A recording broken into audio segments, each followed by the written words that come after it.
go along? What does it look like in this scrimmage to wrap up? You know what's interesting? Sometimes they are different. Sometimes coach will let them go, and then if it gets real interesting towards the end of the ball game and it comes down to a touchdown or a field goal or needing a first down, he'll let them go full out. But I think it just depends on how the guys play early. If they go out and have some real big-time intensity, I think Kirby will pull the reins back a little bit and make sure everybody gets out of here safely. But we'll see what happens, and hopefully they let it fly.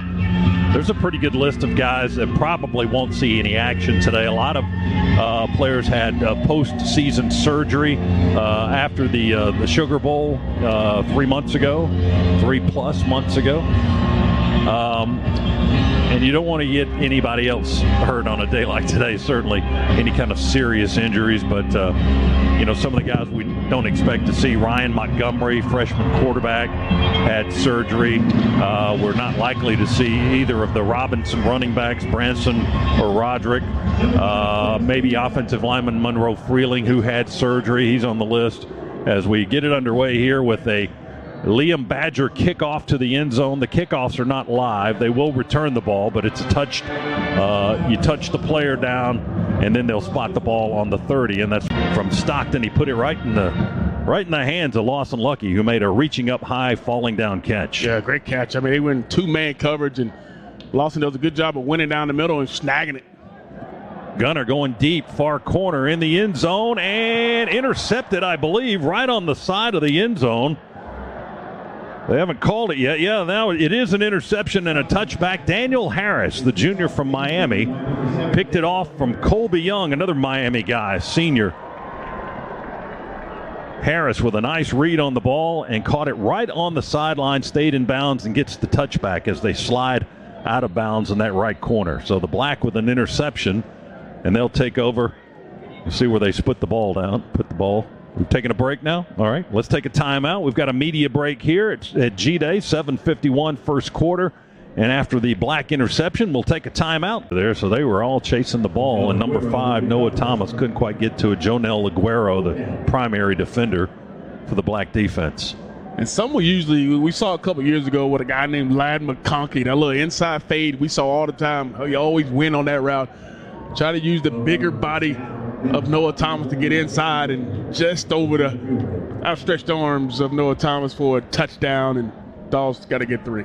About a 35-yard field goal by Peyton Woodring from the near hash, kicking left, and that kick is good from 35 yards. So that gives the red team points. Peyton at the scrimmage last Saturday here at Sanford Stadium. Of course, the band wasn't here, and 30,000 folks weren't here.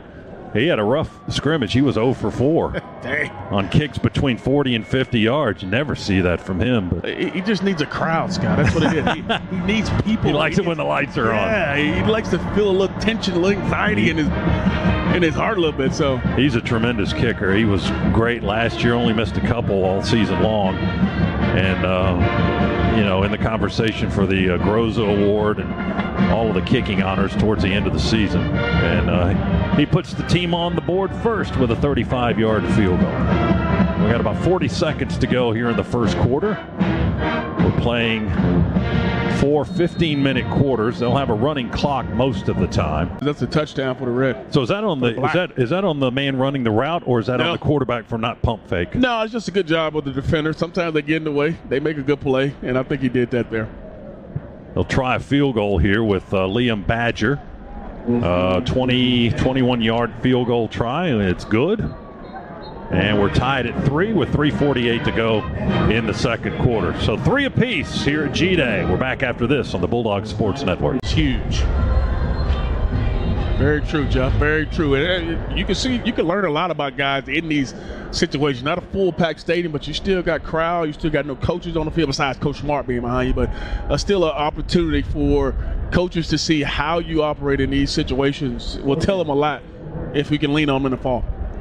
4th and 6 here, and the offense will go for it. 3 receivers to the right, 2 to the left, and they'll throw it. Long ball to the right down the sideline. Branch going to go up in the air and catch it inside the 5. Now they're wrestling for it in the end zone. after the defender and the receiver Branch rolled into the end zone. They're going to mark it down as a catch at the 1. Yeah, Jonel Aguero shock battling Branch for that ball. And the ball was slightly underthrown. Branch had him beat. If he throws it out, he probably gets a touchdown in the end zone. But a good job of contorting his body and turning back to go get this football. And a nice job beating Aguero. I'm sure that's the matchup they saw a lot during practice. Handoff to Frazier. Drives right in behind the center, Bobo and the guard, and that's a touchdown. A 1.5-yard run right behind those big linemen. And the little guy Frazier gets the score. So the Red, with the first touchdown of the afternoon, takes the 9-3 lead. The offensive line of Michael Uni at right guard and Drew Bobo at center. Yeah, good job of push there, Scott. He did a good job. I mean, he lands 2 yards in the end zone, so a nice job of push up front by that O-line. You mentioned Drew Bobo taking over center. It's going to be a big part of what they do up front and being the leader, so very nice job. He's been injured for a little bit of the last half of spring practice, so it's good to see Drew back out there and able to go today in today's scrimmage. Point after try from Peyton Woodring out of the hole to Gunnar Stockton is on the way. There's the snap back by Bo Gardner, and the kick is up, and the kick is good. So 10-3 is the score. As the Red, nice drive by the Red offense, 70 yards and 8 plays and a 1-yard touchdown run by Nate Frazier to put them in the lead. You got to give Gus, a cornerback from transfer from Miami, made this tackle. Now there's a long pass by Puglisi that's intercepted on the far side of the field by the Red team. Dominic Kelly picked it off. Is it amazing it's a number 24? Yeah, in Mercedes-Benz, that's always been Malachi Starks. True. With those interceptions. True. Against Oregon and against Clemson. And here, number 24, Kelly, the freshman, gets his first interception. Now Phillips in the backfield with Coulter Ginn, who's the new quarterback for the black team. Play fake and a throw to Humphreys. Caught at the 6 to the corner. Pylon touchdown. London Humphreys broke the play and got in the end zone. Coulter Ginn, man, with a nice engineering of the touchdown drive out of the locker room here to start the second half. Yeah, nice job by Coulter Ginn. They do a fake the read option, and he comes around and quickly get the ball out of his hands and dumps it off to London, and he does the rest to get into the end zone by a 3-4 yard run there and put his head down and fighting for that extra yard and a half. But like you mentioned, nice job by Coulter Ginn, putting the ball in some of the playmakers' hands and a little bit more to pick up a yard. Big number 99, the redshirt freshman Joseph Jonah Ajanye forced that scramble by Puglisi that time. He had a good pass rush up the field. Puglisi to throw to his left towards the end zone. Oh, my goodness. Colby Young with a terrific catch right over the top of Daniel Harris for a touchdown. And this time the feet were inbounds.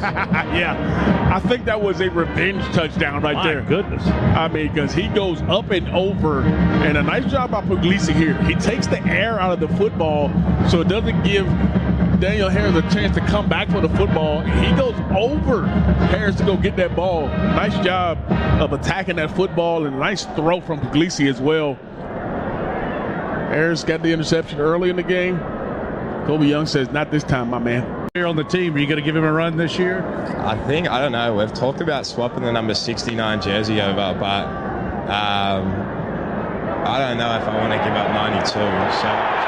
There's a touchdown. Thank you, Brett. Yeah, all right. Thanks, Jeff. Yeah, Gunnar Stockton back in the game, and Jeremy Bell with an over-the-shoulder catch in the right corner of the end zone for a touchdown for the Red. They had the big play while you guys were talking, Jeff, to Dylan Bell, and then the touchdown to the other Bell, Jeremy. I mean, just an unbelievable go right here. And I think just monster throws here from Gunnar, and it just lays it out perfectly into the hands of Bell, running down the right side into the end zone, and beats like Aguayo on the outside. I mean, it's an unbelievable job there from Gunnar, man, laying it out there. 2 big-time throws, one to Dylan Bell, another one to another Bell, like you just mentioned, but way to come back with a big-time play.